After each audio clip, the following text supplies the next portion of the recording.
So, we're going to talk a little bit about internal and external regulation and the window of stress tolerance. So, when a baby is born, they don't have the internal system to be able to self-regulate or self-soothe themselves.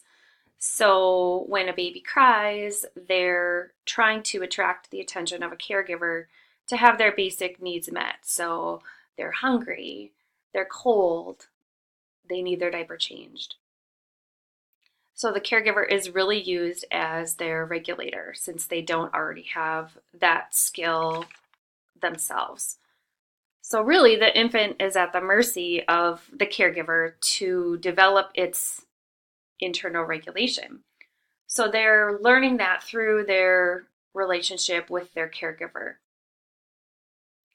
So if a child doesn't have their basic needs met by their caregiver, then they don't really learn how to respond or to get themselves back to calm when stress occurs.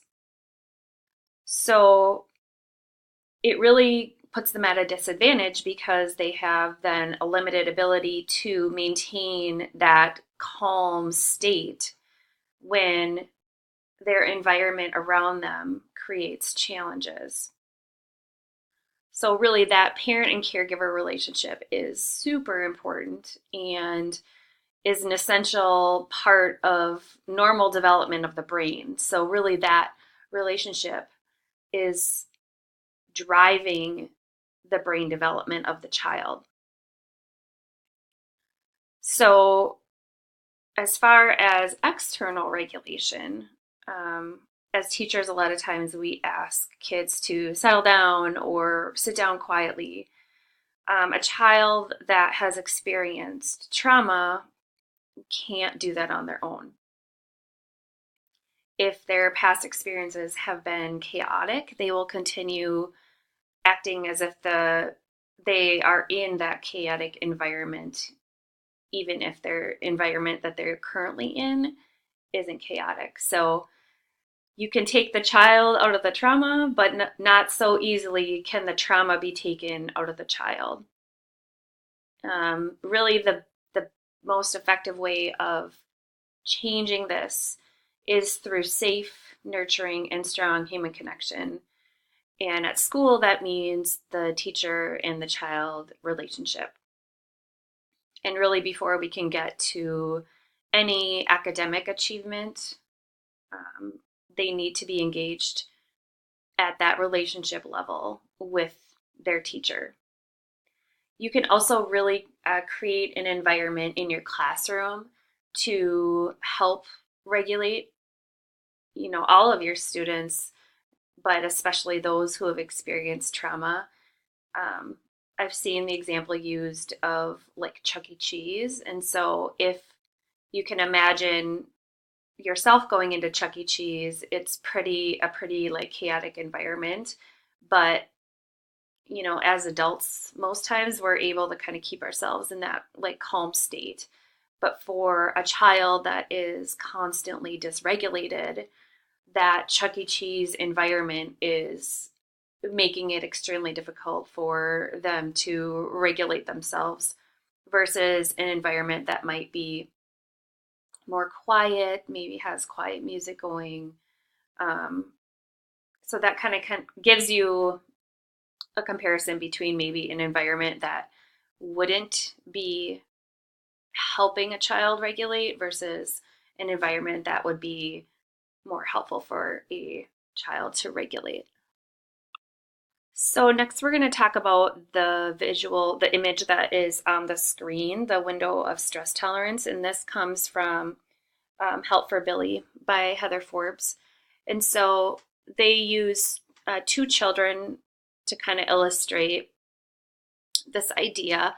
So there's Andy on the left and Billy on the right. So Andy on the left would be a child that has had um, very positive, nurturing environment and relationships with their caregivers. And Billy would be a child that hasn't necessarily had that, that may have been, impacted by trauma, or somehow that caregiver child relationship was disrupted.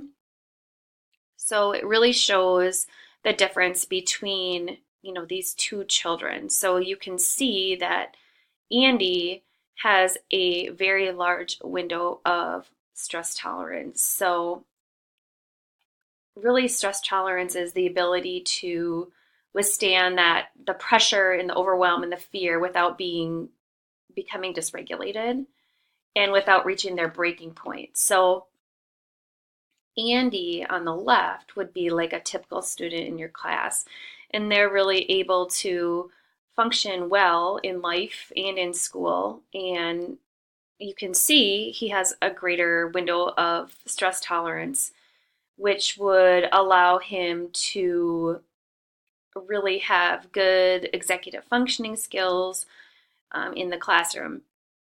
Billy, on the other hand, has a very small window and really is only moments away from their breaking point where they just blow up and explode. So Billy might seem more impulsive, short on patience, having a hard time staying focused.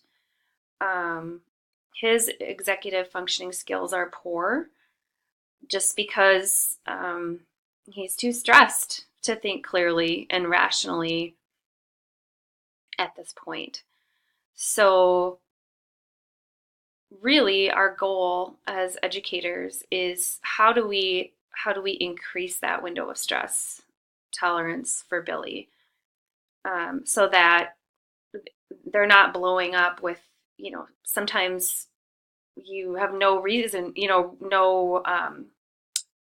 you can't understand what actually set them off. But if you look at this visual, and it can be anything. It can be any moment that could set them off. They're just that close all the time.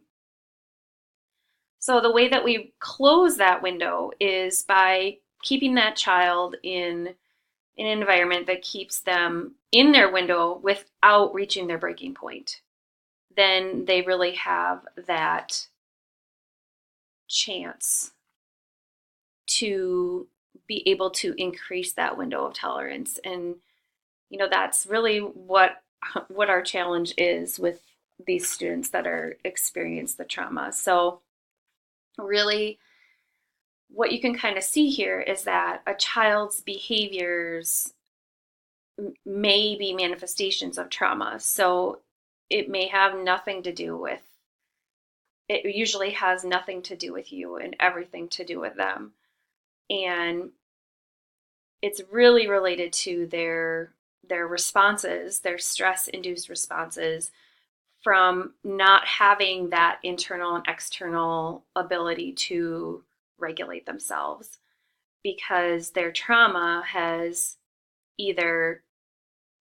kind of like sensitized them to either be overreactive or underreactive to stress as a stress response. So our biggest goal, I guess, would be to help them, guide them, teach them to calm their nervous system down, to help increase that stress tolerance and their ability to, regulate themselves in those seemingly stressful environments.